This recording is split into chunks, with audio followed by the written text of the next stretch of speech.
Hey everyone, we are back for another Marvel Monday. Even though we didn't have another Marvel show necessarily this week, at least not in the MCU. WandaVision wrapped up last week. We're waiting until Friday for the Falcon and the Winter Soldier. But we did have Marvel Studios assembled, the Making of WandaVision. So we'll discuss that a little bit today. And of course, we have some more Marvel must-haves that we'll be talking about first here. And I did get to see the first episode of The Falcon and the Winter Soldier, so we will talk just a very little bit about that at the end here. I can't say much, but we'll just a little. I'm jealous. I have to wait till Friday. I know it's only a few more days. It's a short wait. But let's get into this week's Marvel must-haves. Alrighty. Yeah, adjust. I meant to go back to the top of the page here. So we're previewing or preparing for Falcon and the Winter Soldier. And some of this stuff has been around a little bit, but we're just now really getting into it. So I think there's even more items available now, but I think they'll be highlighting these each week. So we'll just kind of go with what Marvel's choosing to highlight. They have some cool stuff for Falcon. They have stuff for Winter Soldier. And then they also have stuff for just the show in general. Mm-hmm. I think this shirt is pretty cool. Yeah, I like that. The sort of retro, superhero propaganda look. Right. And then we've also got some pop figures. Sorry, I keep hovering in the wrong spot here, but there's two Falcon, and this is the one I want to show because this is the one I think looks really cool. Yeah, I do really like that look a lot. I'm going to come back to the main page, and yeah, there's the other one. It's not as awesome, but you do have Red Wing. It's Falcon without his wings, though, so it's more Sam than it is Falcon. That's true. And then, of course, there's his logo. We've got a pop socket. I think I pulled that up on Amazon. So yeah, it's kind of fun if you want to add a little bit of Marvel to your. Not now. If you want to add a little bit of Marvel to your gear without being super obvious about it. I do like this Falcon logo that they're working with here. Mm-hmm. Yeah, I'm not as familiar with his comics look. Is this like a play on that, or? He has a headpiece that kind of has that, but the comics look is very, very different. It's very, cliche comic book superhero look. So this is much more modern. So I guess it kind of plays on it a little bit. That's cool. Yeah, I think it looks pretty neat. And then of course we've got Winter Soldier. We do have a Funko of Bucky. I like that this is the bobblehead, and then it's got the little stand, so he's kind of like mid-jump or something, right? Coming at you. And then just some more items with his logo as well. Another pop socket, which I think looks pretty cool. So get both of them, and then of course we've got stuff featuring both Falcon and Winter Soldier. So there's even more. I know I have a lot in here right now, but there's even more available through Zazzle, through Amazon, Hot Topic. I like these water bottles, or this water bottle, so it's got both logos on it. So okay. You don't have to pick a favorite. And then I like that they have individual logos for each hero, and yet the logo for the show itself is the Captain America shield. So that's pretty interesting. Is everything okay? Sorry, I'm my producer. Okay. Oops. Maybe I'm being a little loud. Thank you. And I'll wrap it up here. Just more Captain America shield stuff. Yeah. Who will hold the shield? Right? Am I saying that well? Yes. And I do this one. Sorry. Where you've got both the wings and the arm almost, so with the star. So it's kind of all three in one. Very cool. I like that a lot. So there's tons to, oh yeah, and of course a pop socket. So so much to enjoy for the, yeah. So. Cool. So let's get into Marvel Studios assembled the Making of WandaVision. Let me pull up some images here. So you got to watch Assembled, correct? Yes, I did. Yeah.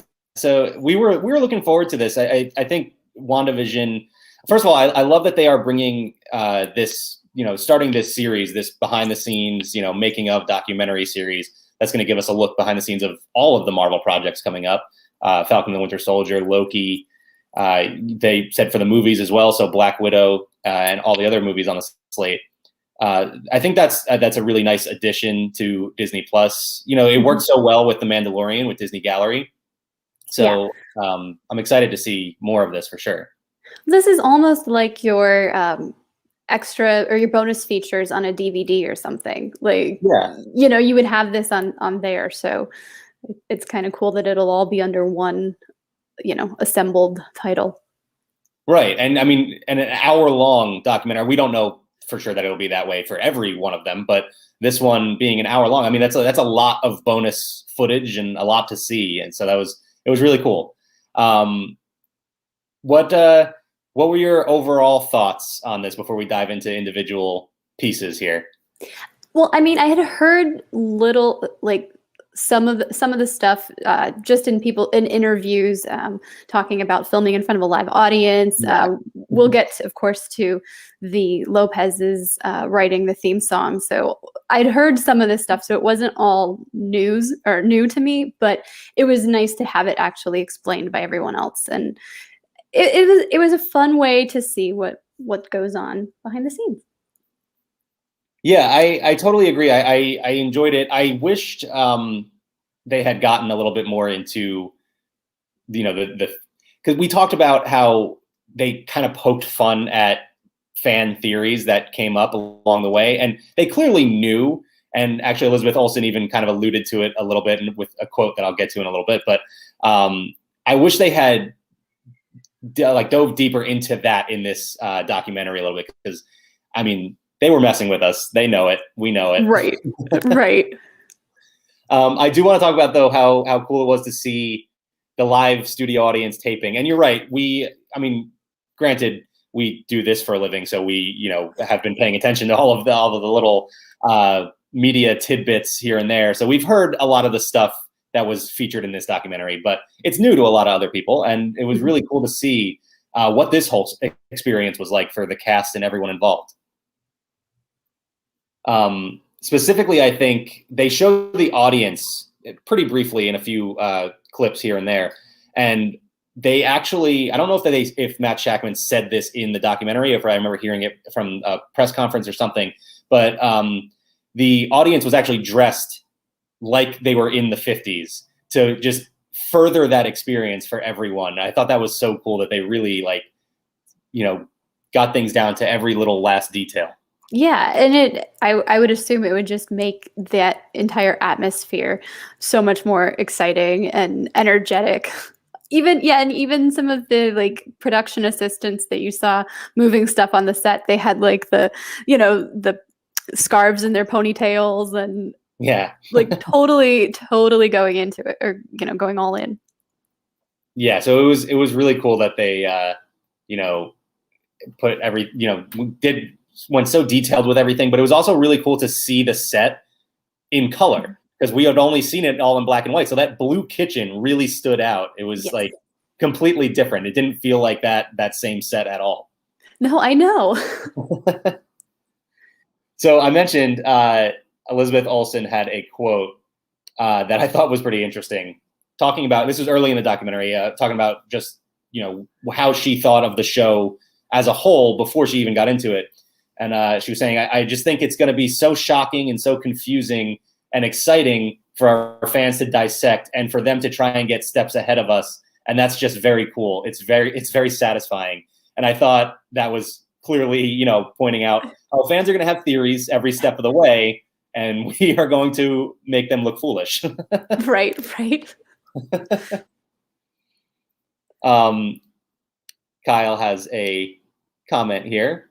Favorite part was Deborah Jo Rupp. Yeah, I have some notes on some of the cast that popped up in this documentary. She was great. I mean, as Elizabeth Olsen says, she's a sitcom gold, right? So like she's obviously had that experience, and to see how excited she was to be in a Marvel. Well, what's funny is she didn't mention being excited for Marvel specifically herself, but I think she said her great nephew, told her, you have to take this job or I'm not going to visit you anymore. And yeah, it was just really funny how excited she was about doing some of the the CGI part of this show. Yes. Another thing I thought was really cool was seeing.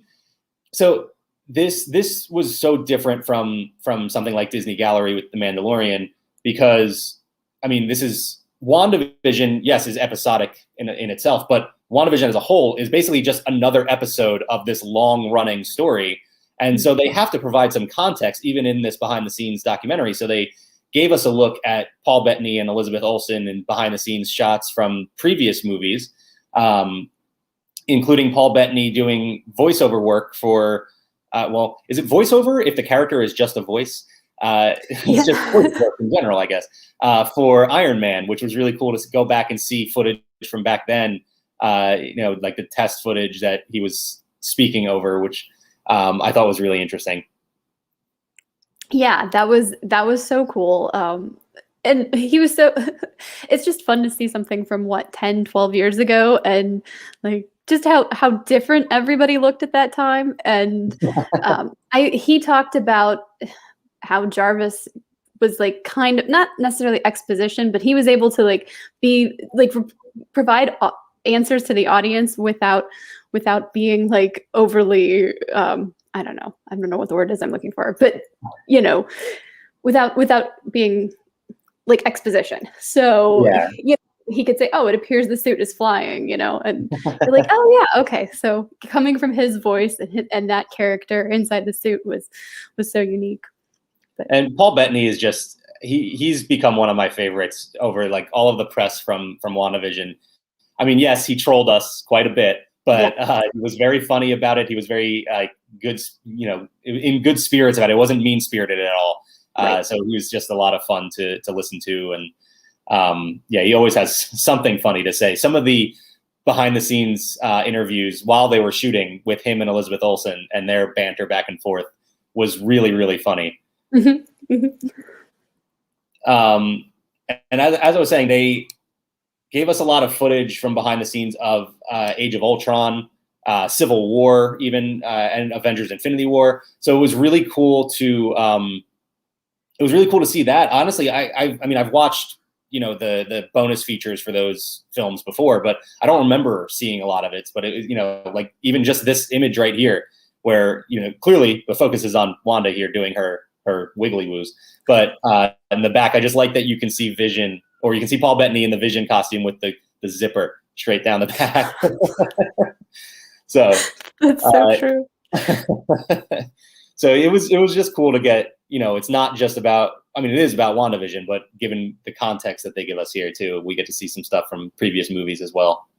Well, and to add on to that and to veer off a little bit, with all of the theories about what WandaVision was setting up, people, were disappointed, but also it was like this show could be setting up everything for Phase 4 and beyond. And that's not necessarily true. But even like Age of Ultron, I'm assuming in Civil War that they didn't know WandaVision was going to be a thing. So you're able to go back and pull stuff from those movies that, WandaVision wasn't even an idea at that point. And so maybe we'll see things from this series that we didn't, that weren't anything at that right now, but maybe in the future, instead of just like expecting it to be, hey, it's setting up this. Like, no, it's not. Yeah, I always wonder that about the MCU. Like, how long in advance have they been planning a certain thing? And like, was this detail in this movie there for a reason, or did it just happen to work out that way? Which it's like a chicken or the egg situation. Like, right. Did they plan it out that way, or did it just happen to work? But yeah, it's always fun to see stuff like that with the MCU. Another thing Elizabeth Olsen said that I thought was interesting, and again, she had said this previously in a press conference, but she mentioned that she, grew up on the set of Full House, going to the live tapings every Friday. So, being around a sitcom set was nothing new to her, and I thought that was really interesting. Elizabeth Olsen, of course, being the sister of the Olsen twins who were on Full House. So there you go. But yeah, I just thought that was like, to just talk about like funny coincidence. You get this show parodying sitcoms, and here's somebody who grew up on the set of a sitcom as your star. I thought that was pretty funny. Yeah. Like I said, I want to talk about some of the cast that was highlighted in this documentary. Catherine Hahn to me just came off as an absolute pro. Yes. Like everything about her, it seemed like, because Elizabeth Olsen talked about, I can't believe it took me this long to work with her. I want to do everything with her from now on. Before WandaVision, what did you know Catherine Hahn from? Like, was there a specific role? I knew she was in the Bad Moms movies, and I know that I had seen her in other films, mostly How to Lose a Guy in 10 Days, and I think she's in The Holiday very briefly. But I hadn't watched anything else that she'd been in. I mean, at least not that I'm thinking of. Right. Yeah, I mean, I'm a huge fan of Parks and Rec, so that's what I know her from. She was hilarious in that, and and then of course, like you said, the Bad Moms movie, where she's just over the top, ridiculous character, and to me, that's what I think of when I think of her. It's those two roles, and often confusing her with Anna Gasteyer. So, yeah.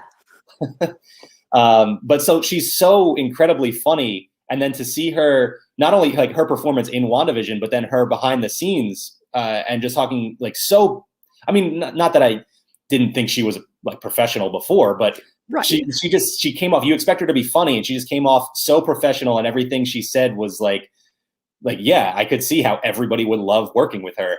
And then even when she's doing some of these crazy scenes, I think it's this particular scene right here. We see behind the scenes, as soon as they get the shot, she's just like, one more. It's like she just wants to go over the top with it, and it was really fun to see that. Yes. I loved the picture or the scene of her doing the laugh at the end of Agatha all along, and how she just like kept going. And I know you have to do that, but like it was so good. I'm like, I want to watch more of that. I just want to watch her laughing like a witch, cackling. Yes, which if nothing else, WandaVision definitely gave us some great new memes, because I've already seen that one become a bit of a meme already. So she was great. And then, in addition to Catherine Hahn, Tiana Paris was just fantastic. Like her energy and her excitement about everything was just so infectious. I couldn't help but smile every time she was talking, because she went through the whole story of getting cast in this role, and how excited she was about it. And then she didn't even know what the role was. She was just like, I know it's Marvel, and I'm thrilled about that.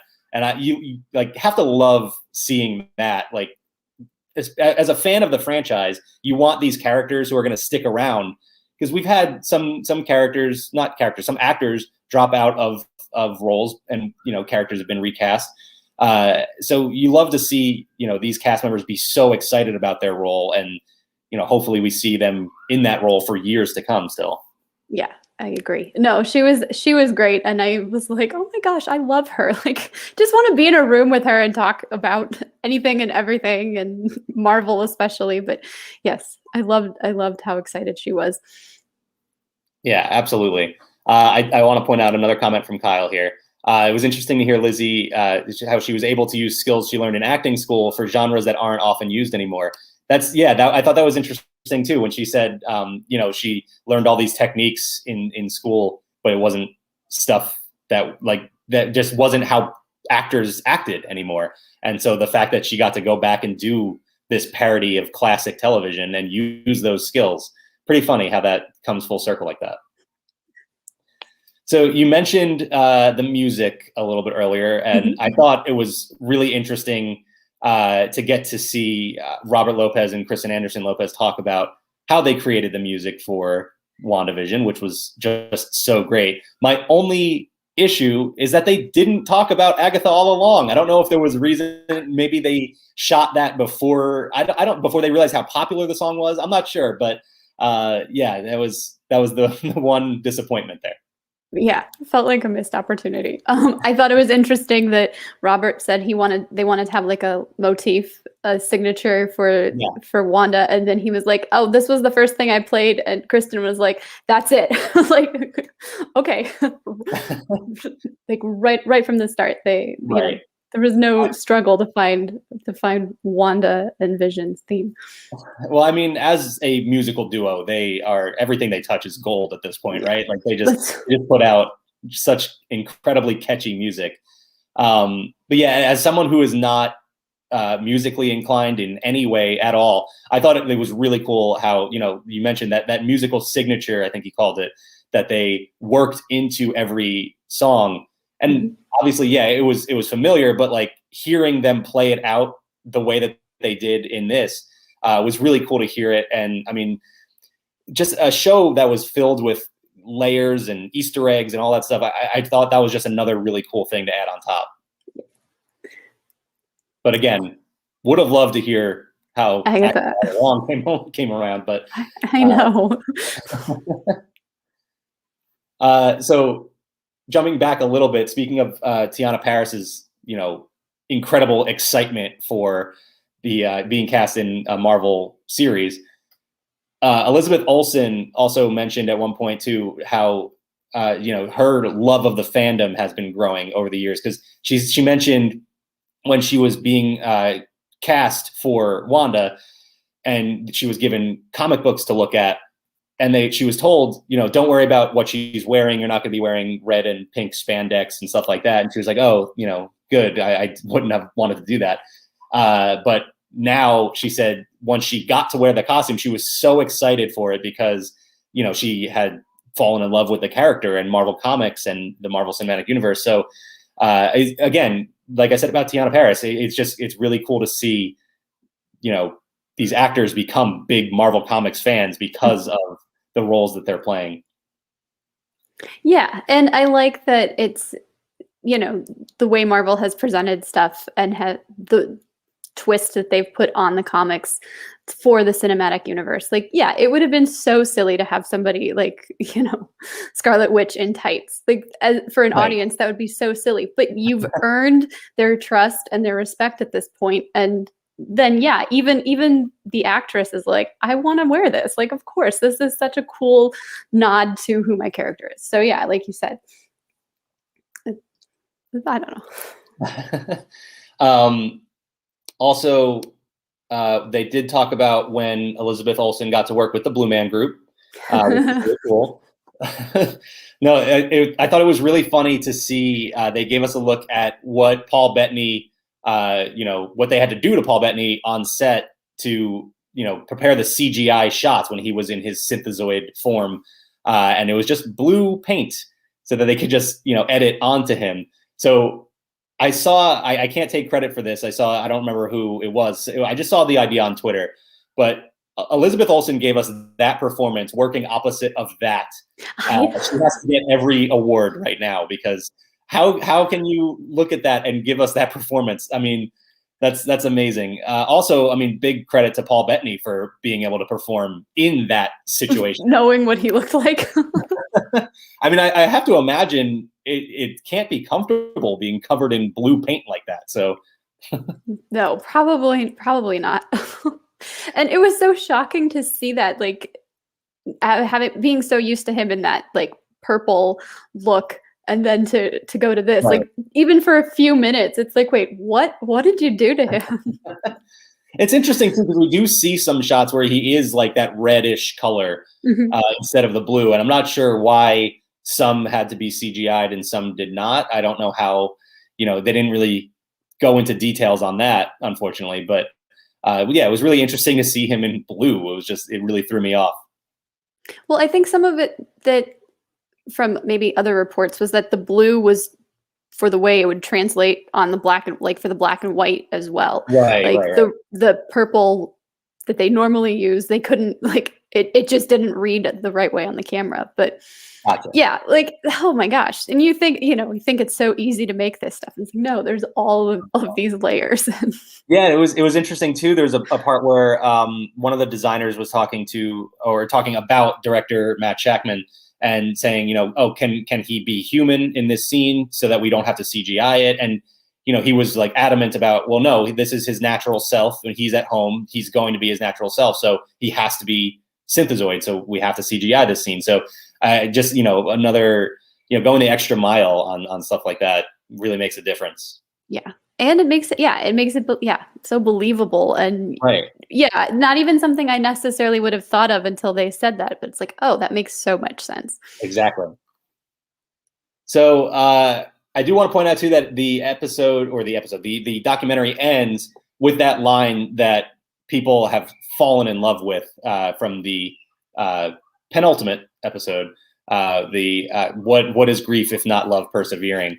And that has to be a reaction to what the fan reaction was to that line, right? Like that could have very easily been added in later on. So I would imagine they decided, oh, people love this line. Let's close on that one. That's smart. I didn't even think about that. But yeah, at this point, you could easily insert it. Like, oh, this is the lukewarm reaction to the finale. Okay, we'll go ahead. We'll go back an episode. Yeah. But like I said, my only issue with it, I mean, aside from not mentioning Agatha all along, was that I wish they had gone in and, Elizabeth Olsen gave us that fun little quote, jabbing at us a little bit. Right. But I wish they had talked about, what they thought fans were going to expect and, just playing around with those ideas of theories. I know that's a lot to ask for a behind the scenes thing like this because, it's actors being interviewed while they're in the process of making this series. So probably a lot for them, put a lot on their mind, but it would have been cool to hear that. Yeah. And they were thinking all the same things that we were. Yeah. It's probably why Kevin Feige wasn't featured in this at all. Very true. Any other thoughts on Assembled before we move on here? I liked it. I am looking forward to future installments. Yeah, I'm definitely looking forward to, all of these series because they're so different from, it's not your typical Marvel movie. It's shot a different way. I'm definitely interested to see what goes into the making of them, especially Falcon and the Winter Soldier, because, Anthony Mackie and Sebastian Stan already have such ridiculous chemistry. There's going to be some fun stuff in that one. But speaking of that series, I can say maybe just a little bit about Falcon and the Winter Soldier. Like I said, I saw the first episode, so I don't know a whole bunch. I enjoyed it. It's very good. It's a great tone. It sets up very well for what's going to be a very fun series. I was, I guess, hoping for a bigger splash. Okay. That could just be me personally as a Marvel Comics fan. So not sure if that will hit differently for other people. But yeah, no, it's a lot of fun and I can't wait for everyone to see it. And I can't wait to be able to talk about it. Yeah. I think last week, it was after we wrapped our discussion, but maybe we talked on Marvel Mondays. You had said that this is you think this will be the opposite of WandaVision, whereas it's going to be so much fun to watch and not quite as the theorizing after the show isn't going to be as exciting as. Right. Do you think after this one episode, do you think that's true, or is there maybe some type of mystery? I think there will be something. I don't know that. So this isn't coming from watching that episode at all, but I have seen like George St. Pierre, who plays Batroc, who was in Captain America: The Winter Soldier. He said, fans are going to go even crazier with theories on this one. And then there's also already a rumor out there that there's another villain that we hadn't heard about. That maybe they're just messing with us. Maybe they're just, they're thinking, oh, we're going to get them to think Mephisto's popping up here too. Right. But yeah, so there are some theories out there already, really, just based on rumors without having seen the series. I will say I am already a little bit worried, and I guess this is probably just like I'm already sad that it's over before it started. You know, like it's only 6 episodes. The runtime overall, I guess, is going to be about the same as WandaVision because runtime is going to be longer for these episodes. But okay. Yeah. Oh yeah, so, yeah. Episodically, each episode should be a little bit longer than the WandaVision episodes. But WandaVision had 9 episodes. This one has 6, so they're probably going to be about the same amount of time total. And I hope that they give themselves enough time to do everything that we already know is coming, and then some stuff that we don't know is coming. And that's I don't want to go too much into detail on what I have seen. I just can't wait to see more of it. Very cool. I have a burning question that maybe you can't answer. Last time we saw Bucky, he had long hair. Do we see him get his hair cut? And is it as devastating as when Thor got his haircut in Ragnarok? You know what's funny? I'm recently rewatching some Marvel movies and going back to the first 2 Thor movies and even Avengers. Now it's weird to see Thor with long hair to me. I'm used to the short hair now. But no, we don't see Bucky's haircut. We don't see Bucky get his haircut, I should say. At least not yet. I don't know. Maybe you get some flashbacks or something. But no, that was not featured. That was the one thing I was hoping for. Do they still use the "please stand by"? No, I know that they don't. Hey, I mean, I saw an early cut, so maybe they added in later on. just to mess with fans. But yeah, that would be really funny if just on a TV screen in the background or something, you see "please stand by" just to trigger people further. But yeah, no, I'm really looking forward to more Falcon and the Winter Soldier. How do you feel about it? Are you excited? Or do you have any thoughts about what you'd like to see?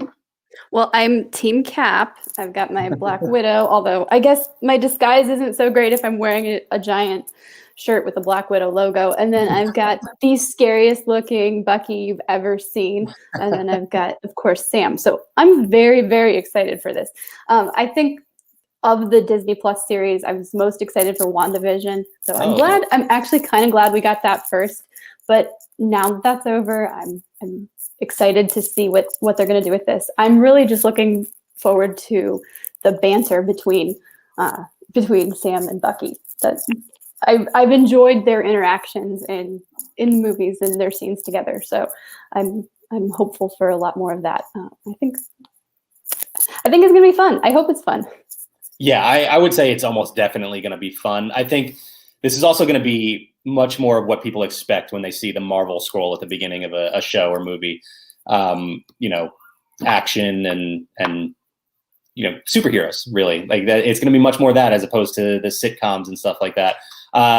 Falcon and the Winter Soldier was actually the one that I was most looking forward to of all the Disney Plus projects when everything was announced. So I can't wait. I'm really looking forward to getting into this series and seeing what comes out of it. I do still kind of think, this is going to be more fun in the moment and not so, not huge repercussions going forward. But I could be wrong about that. I mean, who knows? They could change a lot of things for the future of the MCU in this series. I think Loki is the one that's going to have some big repercussions, but we'll get there eventually. Yeah. First, we'll enjoy Bucky and Sam, making fun of each other for 6 weeks. If you haven't seen the clips that have been released, they are hilarious, especially the big 3. Really, really enjoyed that one. And just can't wait for this series. Cool. Very cool. All right. So that is going to do it for us this week. We will be back next week to recap the first episode of The Falcon and the Winter Soldier. And I will not have to bite my tongue anymore.